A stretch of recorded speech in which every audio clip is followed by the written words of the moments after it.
भगवान श्री कृष्ण की 8 पटरानियाँ मुख्य थी, जिनमें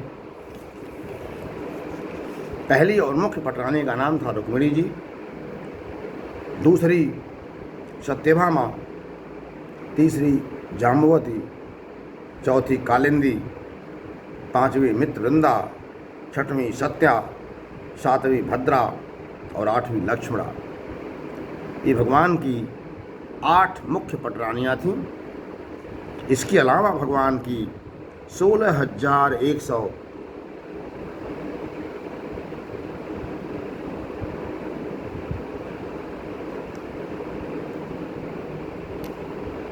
और अन्य रानियाँ थीं। कुल मिलाकर भगवान की 16,108 रानियाँ, 108 पत्नियाँ थीं और प्रत्येक पत्नी से भगवान के 10-10 पुत्र और 1-1 पुत्री, इस प्रकार से 16,108 रानियों से भगवान को 11 एक पत्नी से 16,108 रानियों से अगर 11,000 जोड़ देते हैं तो भगवान की कुल संतान की संख्या होती है 1,77,188। भगवान कृष्ण की परिवार की स्वयं उनकी संतानों की संख्या थी 1,77,188 और उनके पूरा परिवार बढ़कर के एक दिन 56 करोड़ का हो गया था, भगवान का स्वयं का निजी परिवार। और आज की तारीख में हम 1 संतान 2 संतान भी उत्पन्न करके उनका पालन पोषण करने में असमर्थता व्यक्त करते हैं।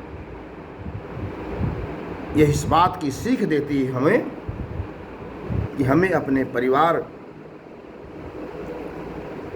की वृद्धि करनी चाहिए।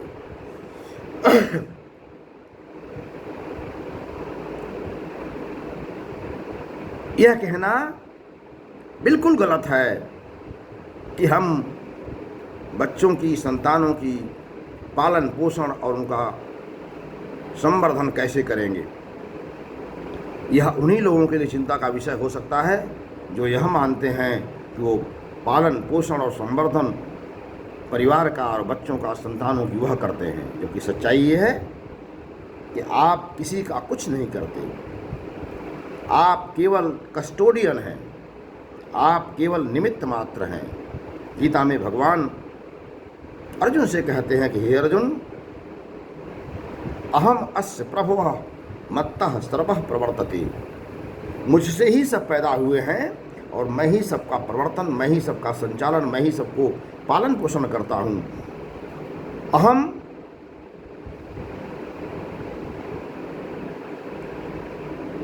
कृतस्नस्य जगतः धाता माता पितामहः। मैं ही संपूर्ण संसार का धाता, धाई माँ, पिता, पितामह, माता मैं ही हूँ। और जब धाता माता पितामह भगवान श्री कृष्ण हैं, वही सबको उत्पन्न करते हैं, वही सबका पालन पोषण और संवर्धन करते हैं, तो हम आप कैसे अपने को कहते हैं कि सबका पालन मैं करूँगा, या अगर मेरी संतानें हो जाती हैं, मेरे बच्चे होते हैं तो उनका पालन पोषण मैं कैसे करूँगा। यह आपका भ्रम है, आपकी भूल है। आप किसी का पालन पोषण नहीं करते।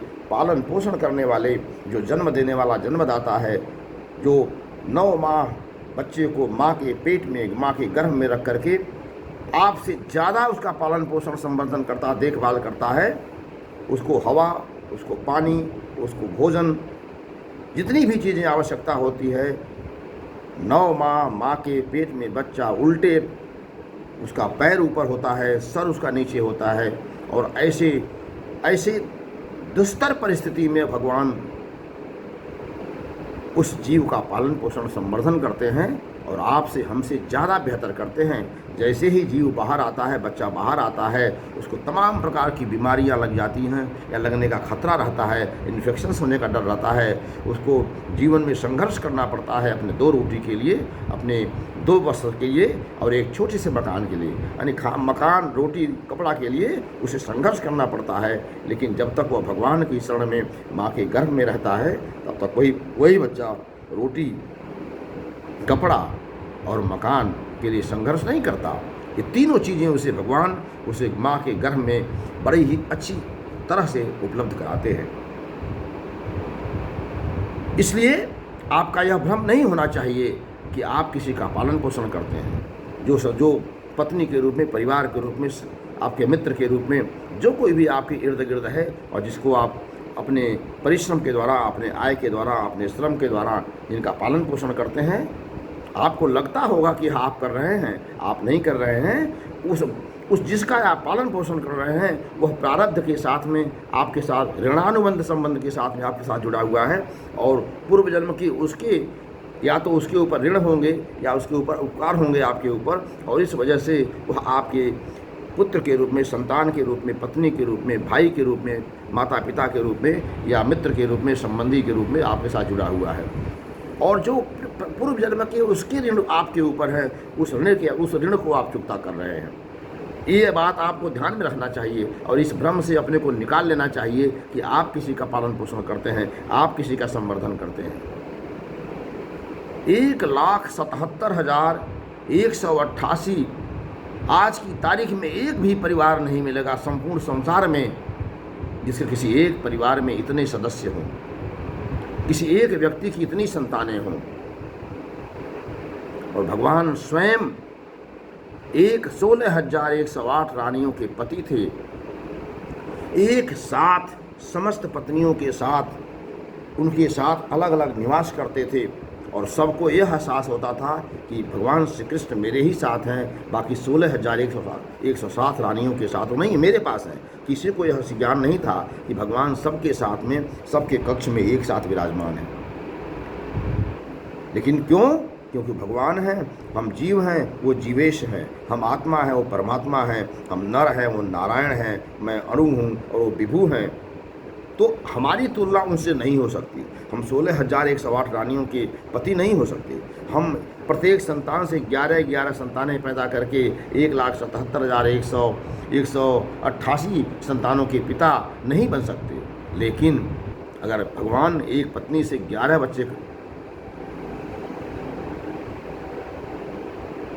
उत्पन्न करके उनका पालन पोषण संवर्धन कर सकते हैं तो उन्हीं का अंश जीव, यह नर, ये मनुष्य 11 नहीं तो कम से कम 2 से 3 तो हम बच्चों को, संतानों को पैदा कर ही सकते हैं, उनका पालन पोषण संवर्धन कर ही सकते हैं।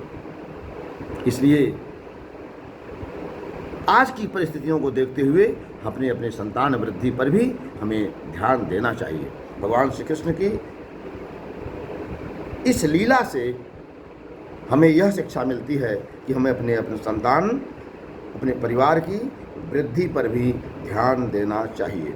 हरे कृष्णा। अगर हमारी बात आपको अच्छी लगी हो तो अधिक से अधिक लोगों को शेयर करें और भगवान श्री कृष्ण की इस शिक्षा से लोग शिक्षा ग्रहण करके परिवार वृद्धि के लिए अपने को तैयार करें और आज की परिस्थितियों से लड़ने के लिए अपने को तैयार रखें। हरे कृष्णा।